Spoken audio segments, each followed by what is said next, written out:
Yeah, I don't know if you know, I'm a very important TV person. Hey, we are back with some more great stories from the Chapter 10 archive, which we have ready for you right now.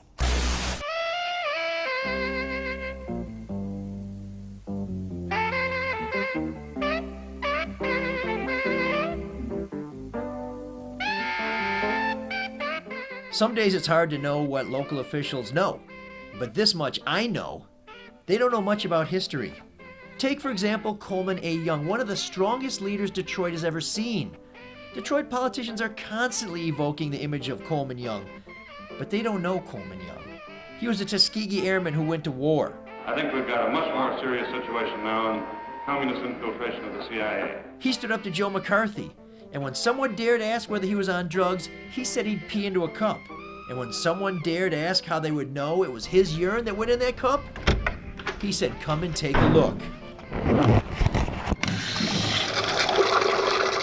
So how much do today's politicians have in common with Coleman Young, the man they reference so reverentially? Ooh, you something else, boy. Councilman, why won't you answer these questions? Why won't you make an appointment with us? You've been living large, taking junkets, big birthday party at the museum. Well, no, I have another question for you about the public schools. They say you can only send your kids to East Lansing Public Schools if you live in East Lansing or Ingham County. We're done. We still have questions. Are you going to come out again? Because we can stay. We can stay if you want. He says, was there any doubt in your mind, Mr. Jackson, you were paying Mr. Riddle for Monica Kanya's vote? He says no. What should Detroiters make of this?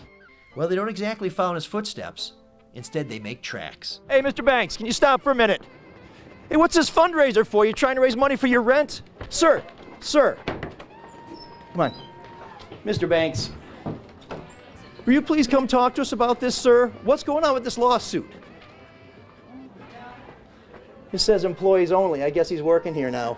What would Coleman Young do if a reporter asked him a question he didn't like? He never ran from him. They duked it out. What would it take to make Coleman Young run? Well, I never saw him run. There was no reporter that he was afraid of. Today, we got a lot of cowards sitting up there, run from. They don't want to talk. They don't want to take a stand. You don't know where they at. You know what? They hem and hawing, and you know what? And that's why Detroit is in the state that it's in right now. What a change from Coleman Young, who certainly wouldn't have been afraid of a pencil neck geek like me. It's time to leave Detroit. Hit 8 Mile Road. But to today's elected officials, I'm downright terrifying. Now, in this Chapter 10 exclusive, we go behind the scenes to reveal how when some Detroit officials agree to go on camera, it's only after they've orchestrated an elaborate escape plan. All right, the art of the escape, brought to you by Representative Brian Banks, set up this meeting to answer some questions regarding an eviction and being sued, eviction, whatever. Well, Mr. Eric, you showed up. Called him the wrong name, first of all. Let's rewind that. Mr. Eric? You were saying. So, Mr. Eric, Here's his statement, which is all he plans on saying. We had no idea. We thought maybe we'd be able to ask him a couple more questions. Here's something that I didn't notice at the time, but realized afterwards.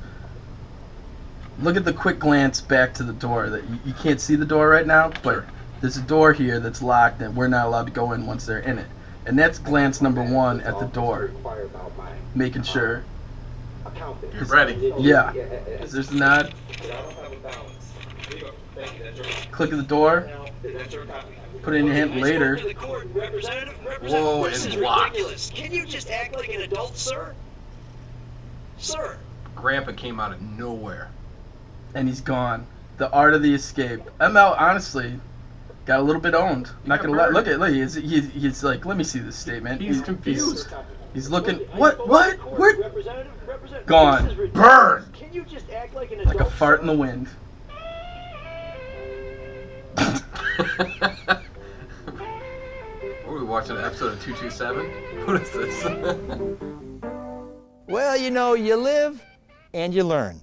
And now here's a little something we could learn from our kind sponsors.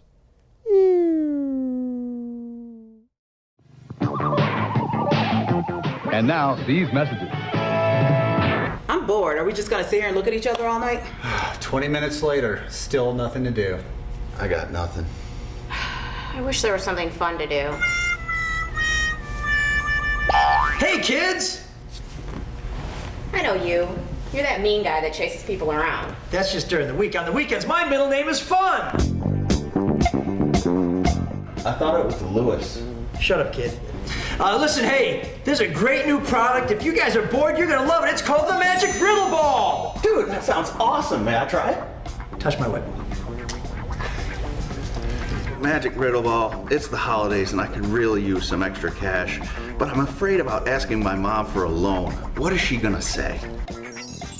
The money's on the dresser. What? Wait, let me see what it has to say for me. Magic Riddle Ball. Should I meet this guy I met on Tinder 10 seconds ago in a dark alley?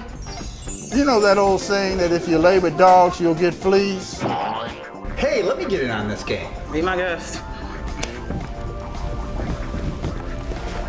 Magic Riddle Ball. Every time I'm traveling, people have got nothing but bad things to say about the D.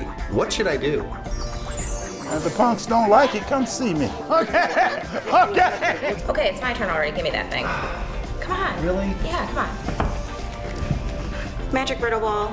What do I do with all the dumb gifts from my secret admirers that I just don't want? If you don't take the first step and you start turning down those little freebies, you can preserve your virginity. Thanks, Mr. Fun. This was awesome. Can we keep it? No way, this one is mine. It's mine. But you can get them at dollar stores everywhere. The Magic Riddle Ball, recommended for kids 8 and over. Dude, we can still see you. Riddle Ball!